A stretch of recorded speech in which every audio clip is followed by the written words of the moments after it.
Well, to give you an idea of the scale and complexity of the freight operation here, our reporter Simon Ward clocked on for the late shift. This aircraft is just in from Philadelphia. When evening arrives, the cargo business at East Midlands Airport gets serious. It's a quick turnaround. As soon as possible, the big freight containers are taken off and into distribution centres on site, where the parcels are sorted. East Midlands Airport handles around 350,000 tonnes of cargo every year. In terms of pure cargo aircraft operations, it's the UK's #1.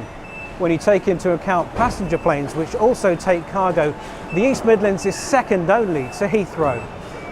United Parcel Service, UPS, is just one of the major businesses based here, and they say the East Midlands is the perfect location for onward UK distribution. Well, being in the centre of the country is fantastic for its connectivity from the various geographies around the UK straight to the centre point of the UK, hence the reason why we are here, hence the reason we've submitted a planned application for expansion.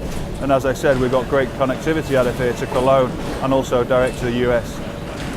The airport and individual companies are keeping an eye on Brexit negotiations, but say expansion plans will go ahead.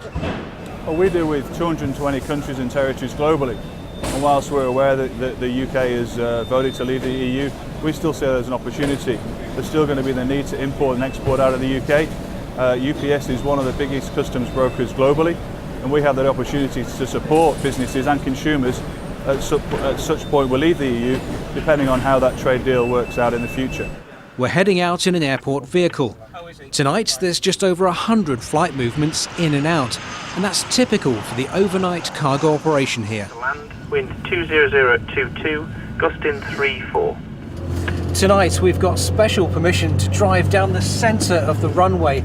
It's the 7th longest in the UK at 3 kilometres, but has the capacity to take the heaviest and biggest aircraft in the world. And this is one of the regular heavyweight visitors, an Antonov cargo plane. This and many other types of aircraft carry the increasing number of packages from around the globe to the East Midlands. Airport bosses say expansion plans will mean many more jobs. Growing our cargo to 1 million tonnes of cargo means that the whole of the area will grow significantly. So right now we employ about 7,000 people across the whole of the airport, across our business and all of our business partners. And over a 15-year period, we'll be looking for that to be doubling up to 14,000 people. That's an incredible amount of new jobs. So we need to make sure we've got the right skills coming through over the years to make sure that we've got all of those posts filled, so that we're not only looking to bring people into the area, but we're actually growing that talent locally. From here, trucks can transport items to 90% of England and Wales within 4 hours driving time. Combined with the ambitious expansion plans, managers say this airport will continue to be the UK's #1 for cargo. Simon Ward, BBC East Midlands Today.